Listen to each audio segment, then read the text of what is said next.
lakas na ng hangin.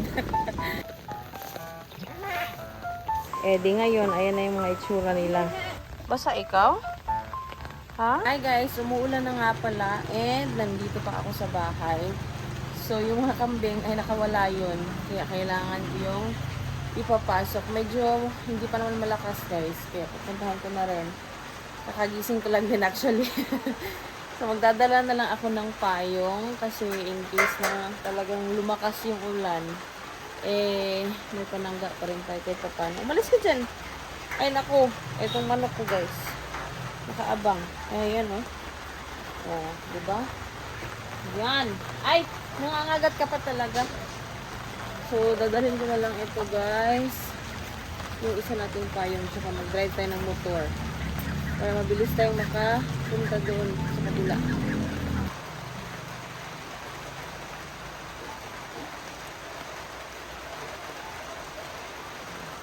Ayan na sila oh. Guys, time check. 12:30 pa lang. Pero kanina ko pa yun pinalabas yung mga kambing. Kaya pwede na yung ipapasok kahit papano. And yung panahon din actually guys, ay ayan. 'Di ba? Talagang umuulan na. So, yung mga manok din natin nakaabang na. Pero babalik lang ako dyan mamaya, guys. And hindi pa man din tayo nakakapagpainom ng second batch. Eh, umulan. Kanina nakapagpainom na ako, guys. Yung nandito na mga balde. Dinala ko na kanina. Tsaka, ayan. So, yung dalawang balde natira doon kasi iniwan ko kanina. So, let's go. Ayan, guys. Nandito na nga pala tayo sa pinagpastulan ng mga kambing. And sa ngayon, hindi ko pa sila nakikita na bumabalik dito. Yung iba ay nandyan pa lang sa harapan ko. And yung mga baka natin nga pala, ayan, okay lang yun sa kanila guys. Kahit na maulanan yan sila. So, hintayin ko lang to sila guys na makapasok nga para nga din makauwi din ako.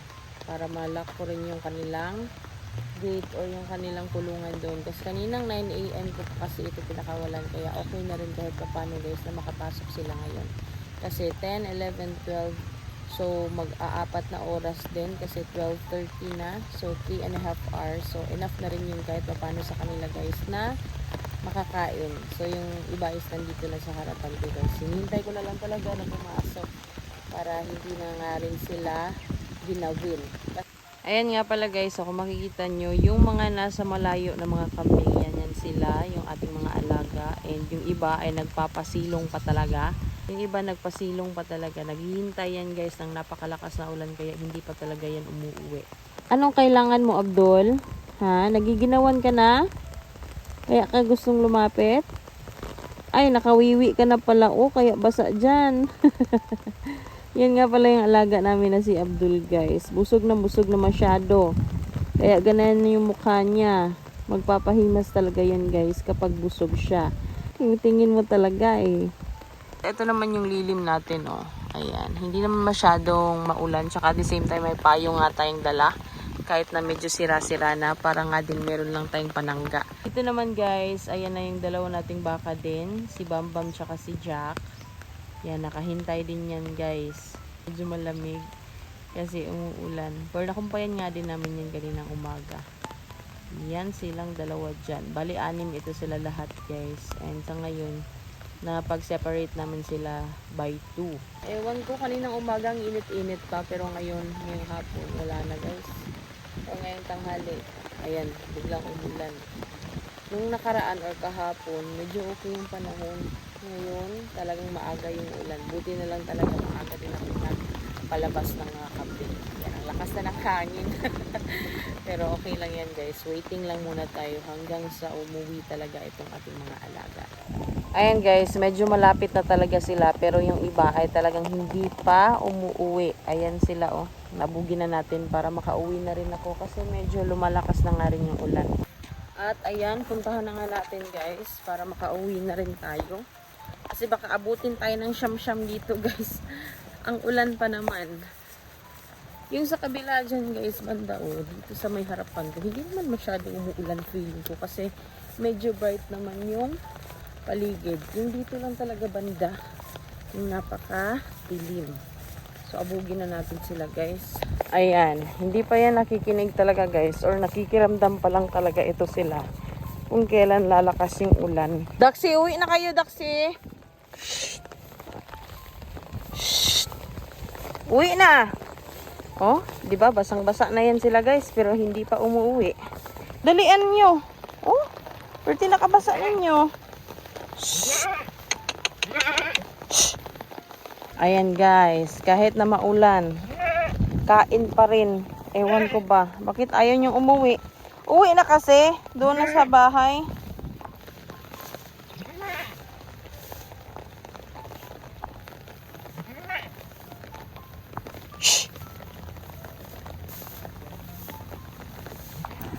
Finally, napapasok na natin. Ngayon, dito na tayo sa kulungan nila. Para pumasok na talaga.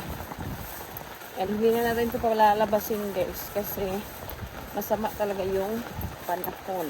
Daxi, sulod na mo ba kay ulan?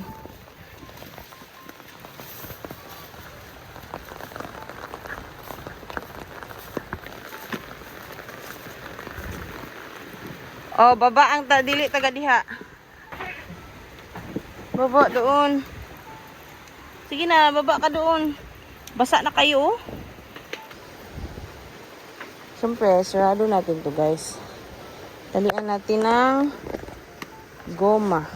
Eh, di ngayon, ayan na yung mga itsura nila. Basang-basa.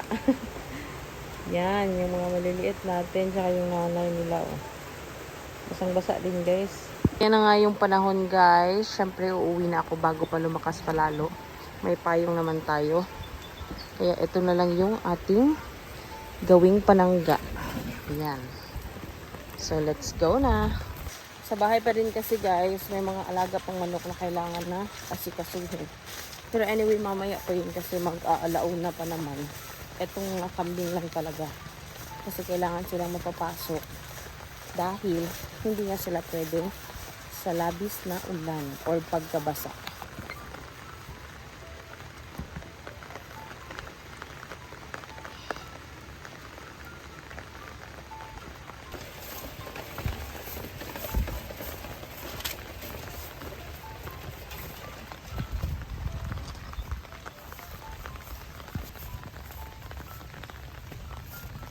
Hi, Abdul. Basa ikaw? Ha? Kaluoy ni mo eh. So, ayan guys. Uuwi na nga na muna tayo kasi medyo umuulan pa and babalik na lang ako mamaya kapag tumila na. Tingnan ko lang. Kailangan ko rin kasing asikasuhin yung aming mga alagang manok. Ano ba to? Bakit ayaw mo pumasok? So, ayan. Uwi na muna ako guys. Nagpasing ulan. Nagpaulan man kayo. Maghalo pa tayo ng pagkain.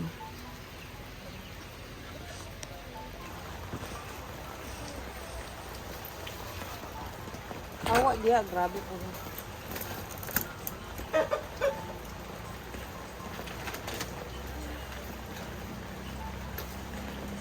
Nandyan ka na naman. Ha? Oh, 'di ba? Grabe ang ipot oh. Grabing tambay ni mo diha. Ayaw ba?